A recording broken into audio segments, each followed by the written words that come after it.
getting in. Haven't been too bad. Yeah, the smoking skull does look really cool.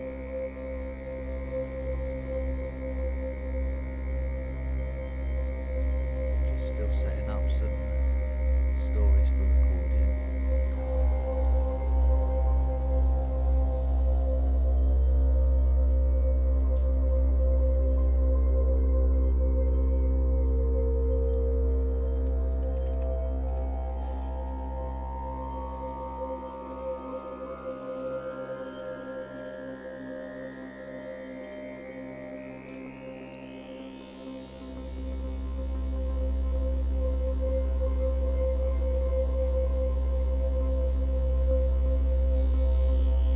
Is that any better?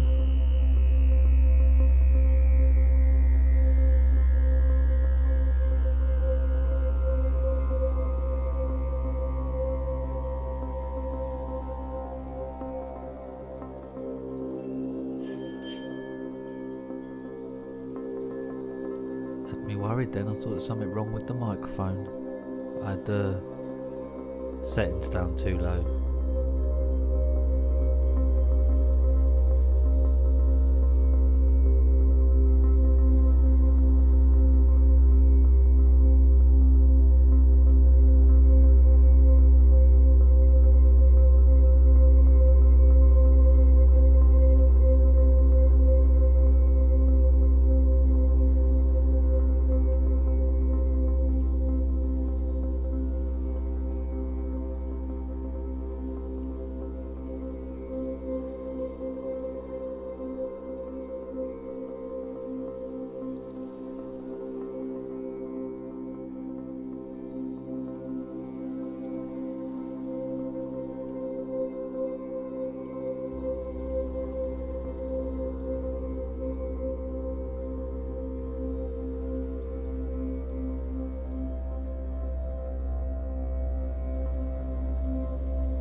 Okay, take care.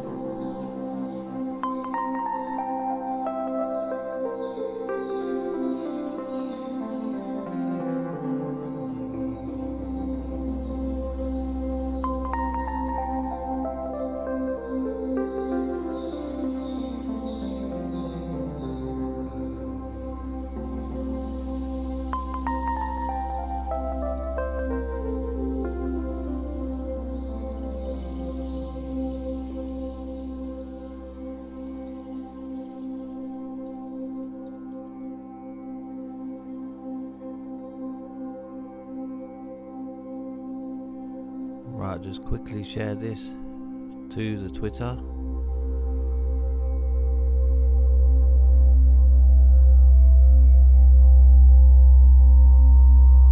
As we know, nothing happens unless it's been on Twitter.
Bloody Glutton Bakery. Who doesn't love the smell of baked goods, the scent of bread rising, or a pie cooling? Scent is more closely related to emotional reactions than any other senses, and fresh baked pastries are the ecstasy of the scent world. A few months ago, a bakery opened a few doors down from me, and the smell sliced through the polluted air of the urban landscape like a knife through butter, causing olfactory euphoria to anyone within a mile of it. Now don't ask where this seemingly heavenly bakery is. It's not in anybody's best interest to go anywhere near the place. I should introduce myself before I tell you about Dablatige Bear Bakery. My name is Samuel. I lived with my girlfriend in a cramped, albeit comfortable apartment above an electronics store in the downtown of our city. Her and I both had part-time jobs. Neither of us could afford college, and we knew it, but we both aspired to go into the culinary industry someday. Maybe open our own restaurant. When we heard a German bakery opened down the street, we were ecstatic, but momentarily confused. How could we not notice any construction or promotional signs? We walked by its location every single day and would have noticed. We disregard this, blamed it on routine, disregarding of our surroundings in the city. We walked excitedly down to the bakery to try the goods.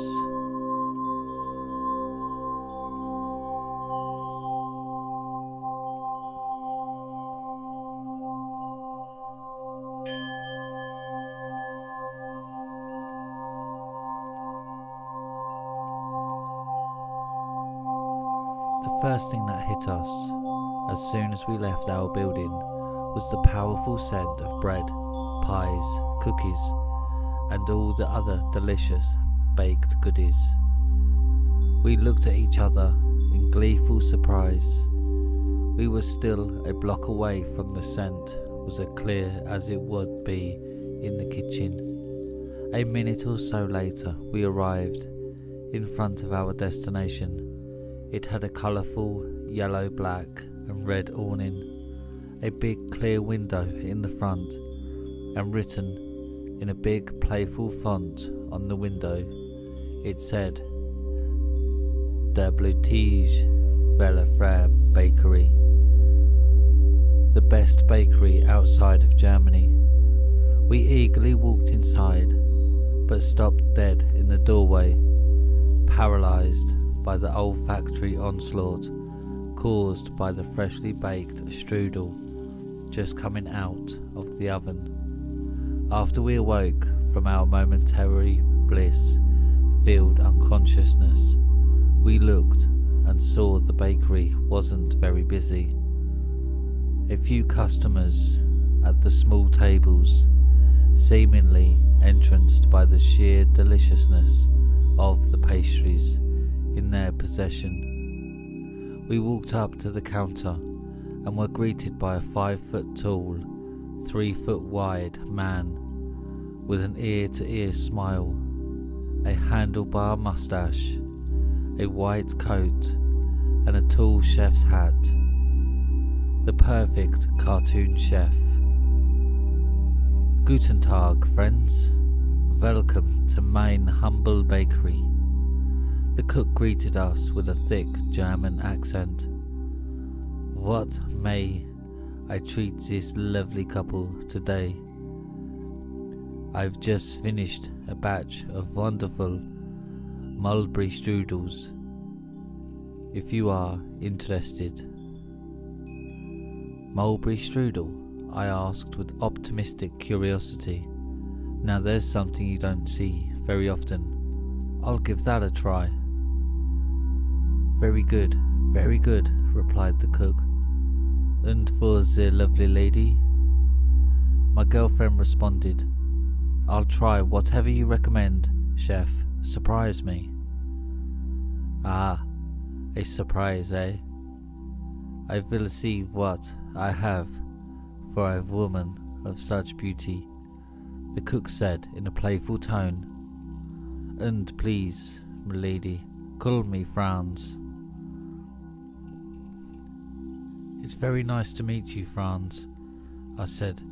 It's about time we got a half-decent bakery in this crap hole town. How much do I owe you?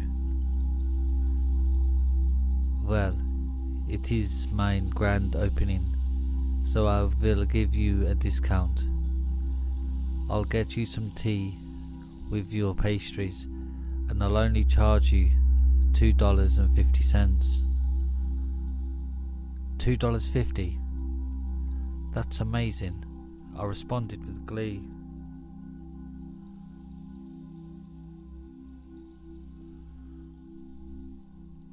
You, sir, are a welcome addition to this town. I handed him the money and we took a seat waiting for our food. When our food was brought to us, I was met with a plate-sized strudel that made my salivary glands go into overdrive. My girlfriend was handed a massive slice of what was apparently strawberry apple cream pie. I found it an odd combination, but upon having a taste of it, I was met with a rainbow of flavours, sending me into a foodgasmic dreamland.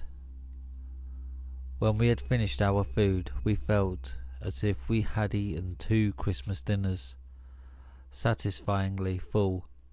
My euphoria was broken when I saw the clock. It was 4 o'clock. We had been there for 6 hours. I jumped up, shifting the mass of food in a way my stomach did not approve of. I fought through the slight nausea and went home with my girlfriend. I had to work in an hour. I work at a bar and it was Friday night. If I missed work for happy hour on a Friday, my boss would have my head.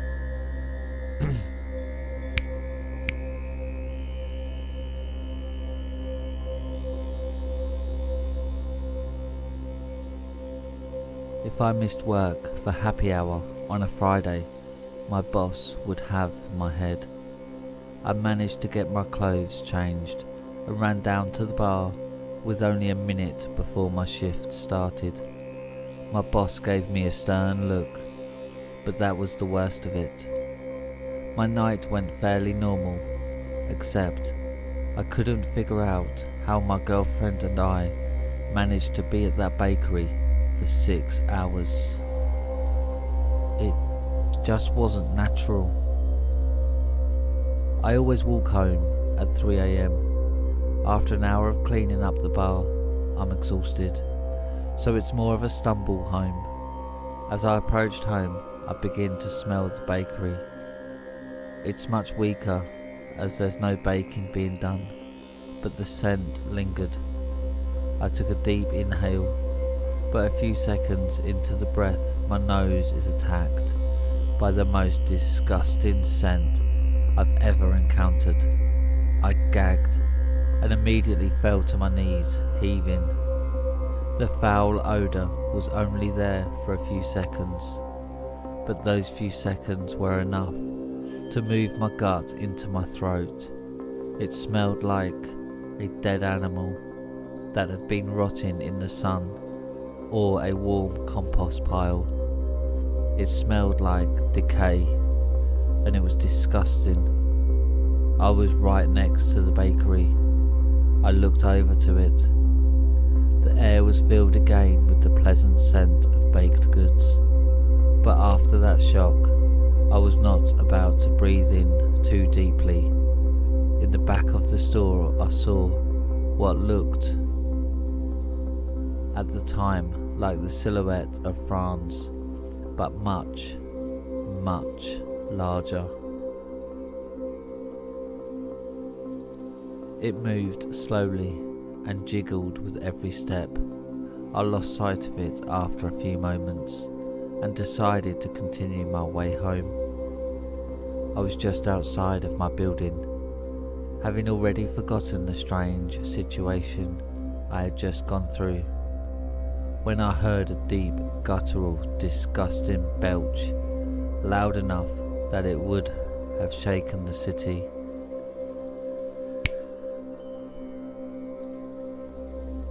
Disgusting belch, loud enough that it would have woken the city.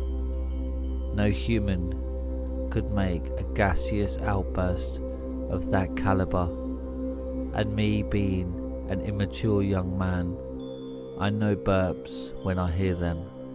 This was not natural. This was not human.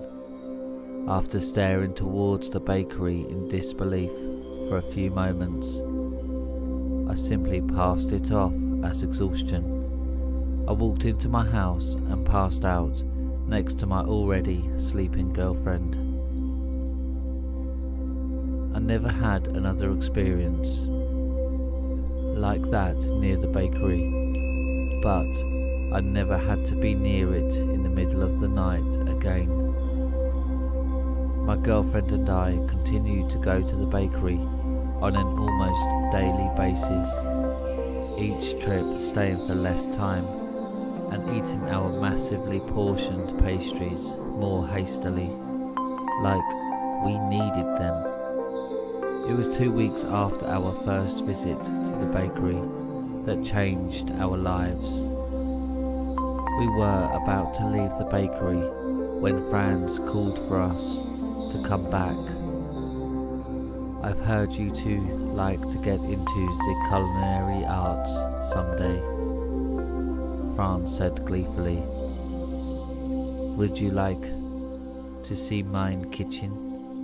Perhaps assist with some of mine baking? I looked at my girlfriend, shocked by this, and we both turned to Franz. In an almost perfect sync, my girlfriend and I replied, "Yes!" Franz led us behind the counter and opened the door. We walked into the kitchen and stood frozen in shock. Behind the door, labelled "Employees Only," was not a kitchen. It was a dungeon of sorts. I was about to turn and run, but before I could, I felt a sharp blow to my head, and everything went black.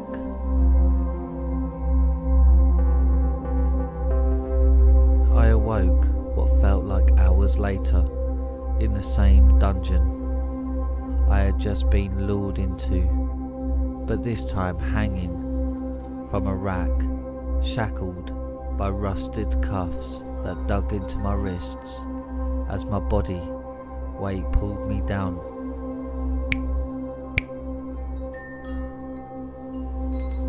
Shackled by rusted cuffs that dug into my wrists as my body weight pulled down on them. As soon as I took a breath, I was met with the disgusting fume of decay which I had smelled outside of the bakery weeks ago. I immediately vomited and began to cry. We can't have that," said a familiar voice. "We need you to be good and fat, so there will be no more of this wasteful expulsion." It was Franz, but he had a much more malicious tone than his usual cheery voice. He stood in the middle of the wide hallway and shouted, "Wake up!" There was a sudden influx of movement, met shortly by screams of terror, cries of helplessness, vomiting, and panicked questioning voices. all quickly silenced by a guttural belch. I looked over to where Franz was, but whatever stood there wasn't Franz. It wasn't even human. There stood a 10-foot tall, obese monstrosity with chunks of torn flesh covering spots of bloody muscle tissue. It had long, thin arms that dragged behind it as it hobbled down the corridor. It got close enough that I could see its head. All it was an enormous mouth with yellow teeth and a thick tongue hanging out of the side. There were no eyes, nor nose, nor ears. I felt my gut turn, but I was too shocked to vomit.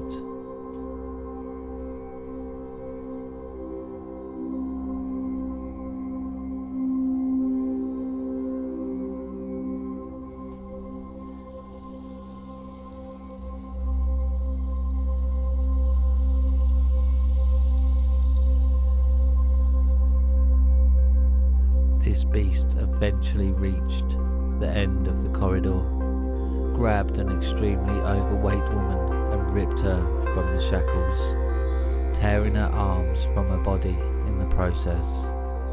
She screamed in pain and begged the beast to leave her be, but it was too late.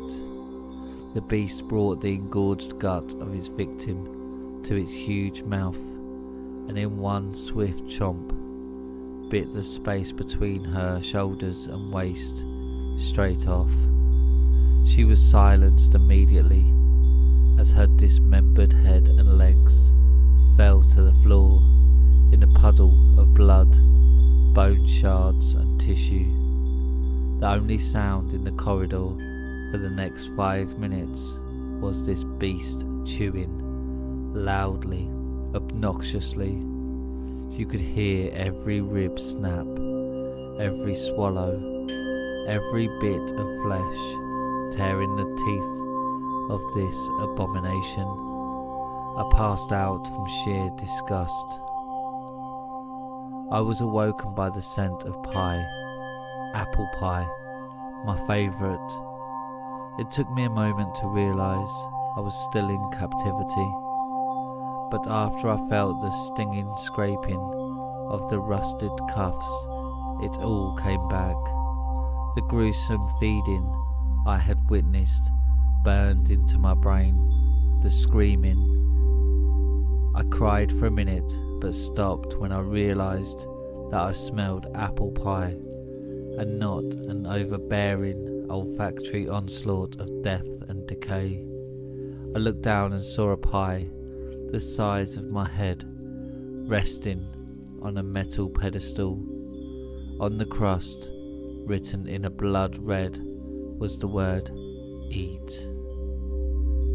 A few moments later, the pedestal moved up to my face, level, and I felt a metal plate against the back of my head. The plate forced my face into the pie. I could hardly breathe. I had to eat my way out. I knew that the thing was just trying to make me fatter, so I'm more tasty when it devours me, like it did that woman. But I couldn't help it.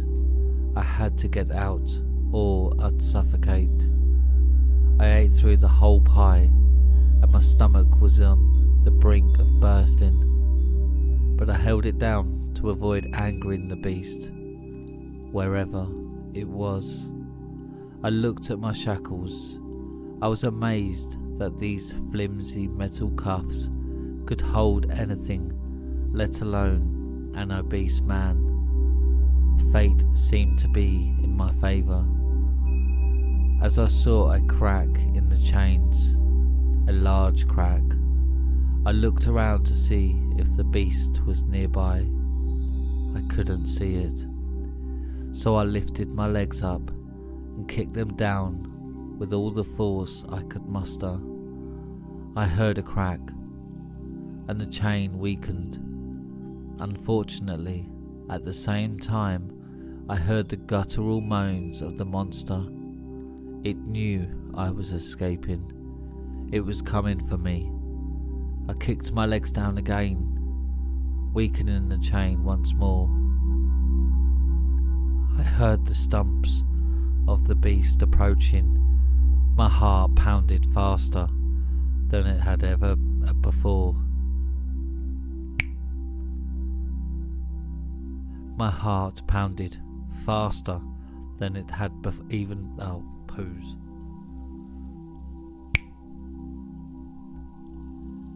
My heart pounded faster than it ever before.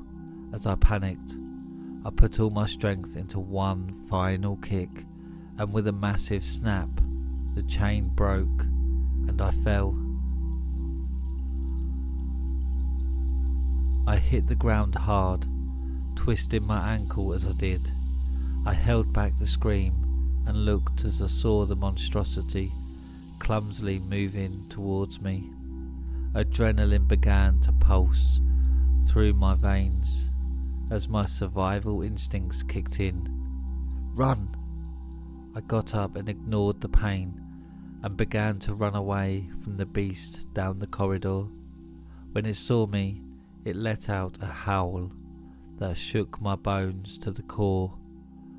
I had to slow to cover my ears, but as soon as it was done, I continued running. The abomination ran after me. With each step it took, its massive arms flew to the side and struck another prisoner. Everybody was screaming at this point, either fear or joy that someone had escaped. It was hard to tell, as the blood from my adrenaline-fueled heart filled my head. But through the screams I heard something that made me stop dead in my tracks. Sam! It was my girlfriend. I looked at her. She was between me and the monster. I saw her looking at me, crying. I looked at her one last time as she mouthed the words, I love you. The monster's gigantic arm flew up and crushed her skull in a shower of blood, landing the remains of her skull right in front of me. I broke inside. My one true love, beheaded by this demonic abomination. I was angry, but thankfully the anger and the pain did not completely blur my logic. The adrenaline began again to course through me as I made my way towards the exit. It was in view. I could see it. I smiled prematurely as I suddenly felt a claw grab my ankle and rip my foot clean off. I screamed with all the breath in my lungs as the monster swallowed the foot whole. I crawled to the door and managed to slam it shut behind me. I was in the alley beside the bakery. I was about to get my phone out to call an ambulance when I heard that loud, obnoxious belch again. I cringed and blacked out. When I awoke, I was in a hospital bed. I was told that a passerby found me and called an ambulance just in time. I would need a prosthetic foot and some serious physiotherapy, but I would be alright. When I asked about the bakery, they responded as if I was insane, claiming there is not, nor was there ever a bakery in the place. I said, the doctors blamed it on stress and reactions to the medications, but I know the truth. The bakery is gone now. An empty lot sits where it once stood, but the memories live on. As for the reason I'm writing this, is because of a text my friend from across the border sent me. It simply read, Dude, next time you're in town, you have to come try this bakery. It It's the best food I've ever eaten. It's called Der Blutige Velfra Bakery.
Hi, my cat Basil. That was a bit of a gruesome one, wasn't it?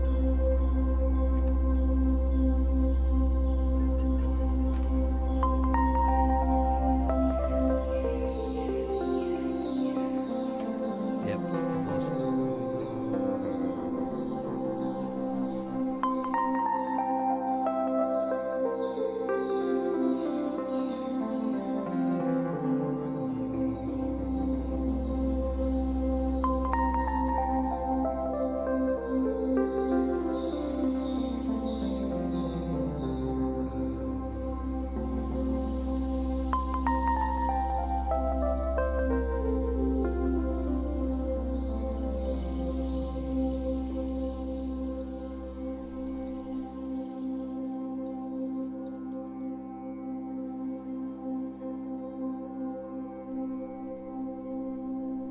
Anyways guys, that's it for now. Just wanted to do a quick stream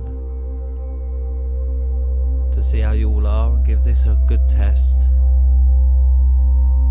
So I'm off now, gotta start editing for tomorrow night. So see you later everyone, bye.